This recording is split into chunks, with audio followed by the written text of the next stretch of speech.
Hello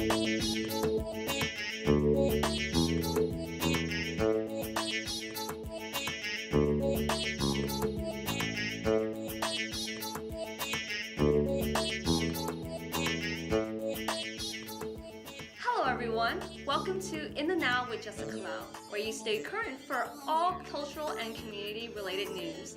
Today we have an awesome guest. She is such a phenomenal and talented actress. She starred in many roles, both television and film, such as Lincoln Heights, ER, Animal Kingdom, and LowLife. Without further ado, please welcome Nicki Micheaux. Hi, I'm here with Nicki Micheaux, the famous and talented actress. How are you today? I'm good, thank you. Yeah, it's a pleasure to have you on the show. Thank you for having me. Famous and talented, I like you. Yeah. Yeah, so let me first off ask you, how do you get into the acting business initially? Okay, so I was in college. I was in college, and it was one of those situations where it was actually funny because there weren't a lot of black people in my school. I went to a predominantly white school, and I liked acting. I took a class and thought, wow, this is amazing. It was such a big relief from all my heavy science classes. I was a pre-med major.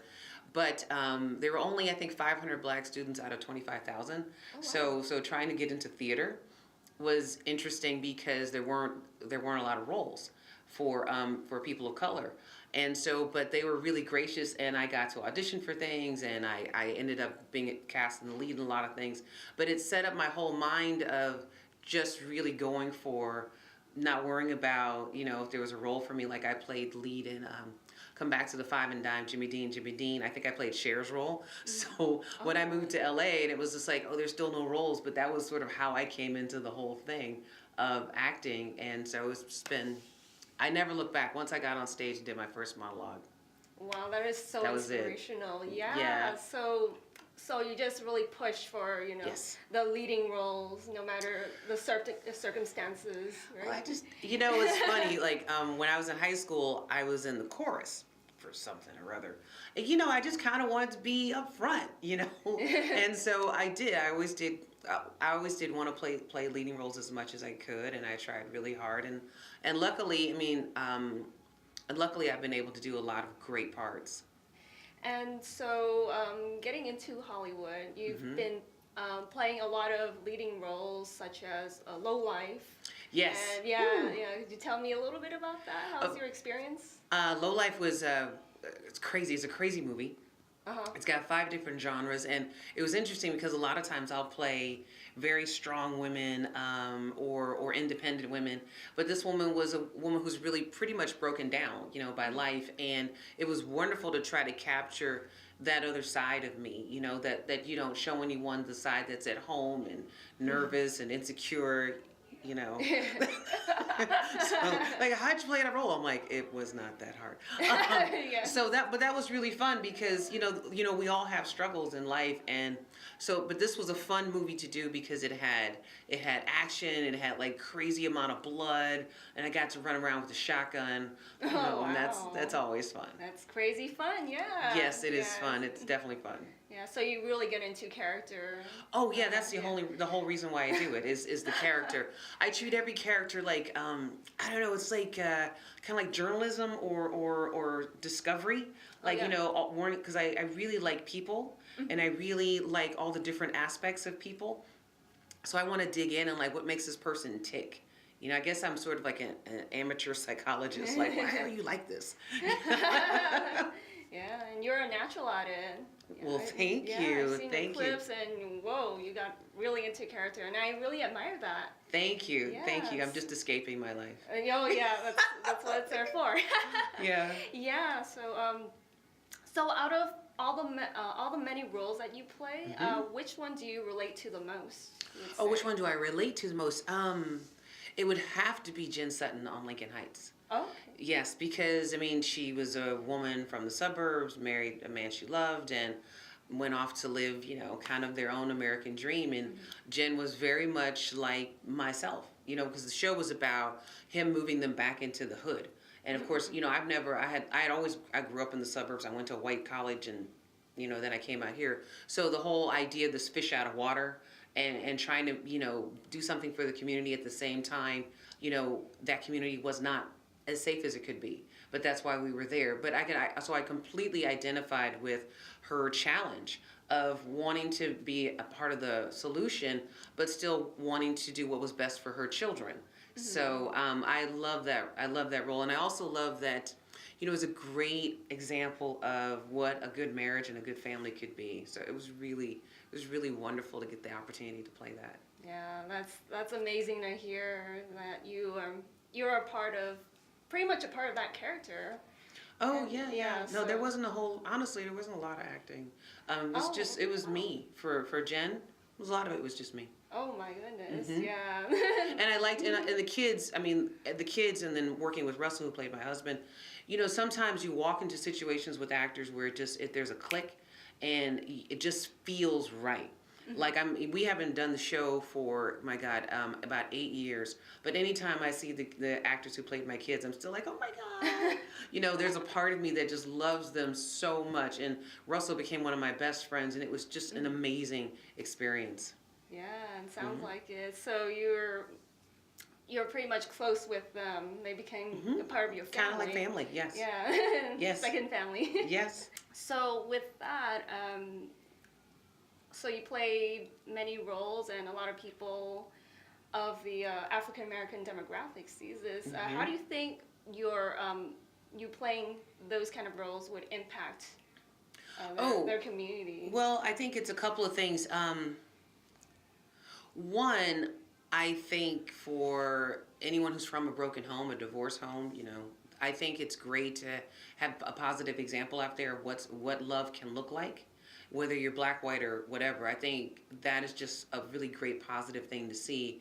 And then for the female roles that I've played, I've always been a female. Yeah, of course. But I think the women that I've played have been really dynamic women. A lot of times, and strong women. I think it's just important for us to see that. Smart women. Jen was a really smart woman. And even in LowLife, this is a woman who is broken down, who's taking charge of her life, trying to take charge of it in a crazy world. Okay, fine. Yeah. But still, she's really trying to take her life back. And I think that as anybody who's out there watching the characters that I play, you're going to get something that you can take away from it, like some little spark of what you can put into your own life. Mm-hmm. At least that's what I do. That's what I get out of it. Yeah, staying true to yourself. That it really inspires a lot of people to do the same. Yeah. Hope so. But sometimes it's just plain old fun. But yeah. Yeah. Yep. Always a lot of fun while acting. Yep. Have you ever faced any challenges while? No, not at all. Me, challenges? No. What do you mean challenges in terms of some of the roles that I played? Yeah, like do you have to, have a mental click? I got to be in this. The hardest stuff for me was probably in the beginning of my career, because I played a couple of really hardcore drug users in the beginning and that was really hard because, well, one, I'd never used drugs. Yeah. So trying to understand it and the physicality of it, and then there was the emotion of it. I remember one character I played in this movie called Rain was a drug-addicted mom in the Bahamas. And so there was so many layers to this woman who was still struggling with her child and loving her child. So it was one of, probably hands down, one of the most challenging roles I've ever done, and the most rewarding. Because, it's a beautiful film. It really was a beautiful film. And this woman, she was just tragic. But that was probably one of my biggest challenges. Yeah, just have to deal with something that you're not used to. Well, there were a lot of things, because also she was this was a woman who was, starting off on the edge of life and going further downhill as the movie went on. So it was hard to kind of exist in that kind of darkness. Yeah, so that was a challenge for sure. Yeah, and you overcame it. No, it was awesome. Each time you take on a role, a big chunk of a meaty role, you grow from it. Yeah, absolutely. Yes. Yeah. I don't know when anybody can learn from watching a woman just spiral downhill. I was like, what not to do? Just trying to get out of it, but yeah. And going back to you saying that there are a few African American roles in the industry. Is that true right now? God, everything is changing so much right now because of all of the different attention that's been placed on diversity and inclusion. There's so much more happening and so much more out there. So we're in this really, I feel like it's a renaissance period where people are actually writing more roles for all types of women, all types of people of color. I mean, we're in the middle of auditioning for the new TV show's pilot season. I mean, some great female characters, Black women, Latino women, older white women. I mean, all types. So it's really exciting right now. It's really exciting. So today is good. Awesome. Today is good. It's really great. But there's more. This is just a reaction to how far we've all been shut out. So I mean, it's a lot of catch up. In terms of, and then more women behind the camera. So it's exciting to see all of it happening right now. But we have to keep pushing forward. We can't just sort of like everybody stand up for 2 minutes. We still have to keep pushing forward to make actual change. And it's really great to see some of the things that are happening right now. Yeah, and there's a lot of hidden talented people. So so would you say want to like spotlight them a little bit more? Or people just need an opportunity, and I wouldn't say hidden. I would say they're being ignored. It's just about being given an opportunity to shine, to do what we do. Yeah, and has that ever happened to you? Like people are just ignoring your talent. Well, I wouldn't say you can't make it personal because it's a general. There's just. If you watch a show or movie and most of the characters are white men, it's not they're not ignoring Nicki, but there's just not there. What I don't know the stats, but in terms of roles for women, let alone roles for women of color, historically has been really pretty low. So it's not even. I don't know if you want me to get on my white male patriarchy speech right now, but because. I mean, for the most part, all of this stuff has been ignored the entire history of Hollywood. And what we have right now is so many, and because women have been coming up talking about a lot of the sexual abuse and people being mistreated, the whole Me Too movement, which was top of, all the numbers coming out from UCLA, like how few women directors there are, how few speaking roles there are for women. So you basically have a systematic, oppression is the only word I have, where you're just not a part of it. You're just not a part of it. And it's the simple thing is being paid less. Women are not given equal parity. You don't have, so now finally we have 2 or 3 months of like some new stuff. So yeah, today is looking pretty cool, but we're talking about correcting a 40-50 year neglect. So we have quite a way to go. I'm glad we're having the conversation. It's exciting to be having the conversation. It's exciting where we live in a world where people feel like they can speak out. And it's not just Hollywood. I mean, it's everywhere. The story that breaks my heart? The gymnast story about the sexual assault going on with the gymnast and how it took the FBI, I think, a year to interview her. And in the year, 40 more girls had been molested. Oh my God. So my point being is that our issues, our problems have been ignored. And it's because men have not been caring about, like for instance, why don't we talk more about that type of sexual abuse, or why is it tolerated? Why does a woman walk into a room and feel like she has to bat her eyes and be cute and have him fall in love with her to get the, sorry, just don't. No. But that's where we've been set up. Women have been birthed into this role where we need the validation of a man. That is the setup. Okay? So it's not true, but that's sort of the setup of how we exist, and we're all breaking free from that, and it's created a lot of problems. But now we're starting to see, like, I don't need that. I don't need to be defined by you. You don't get to define that my value is less than you. I don't need to, I can do this on my own. And it's a very large gender movement. It's much bigger than Hollywood. It's a much bigger deal than that. And it's exciting that we're starting to talk about it, because that's where you can really start to see freedom. Because what is freedom? Freedom is being able to define who you are and what you want to do. Yeah. That's huge. And a lot of women can't do that all over the world. Yeah. And we need Just a lot more saying. people like you. Well, I'm just Very happy. I'm happy to be here. Well, yeah. thank you. I think I love what I do.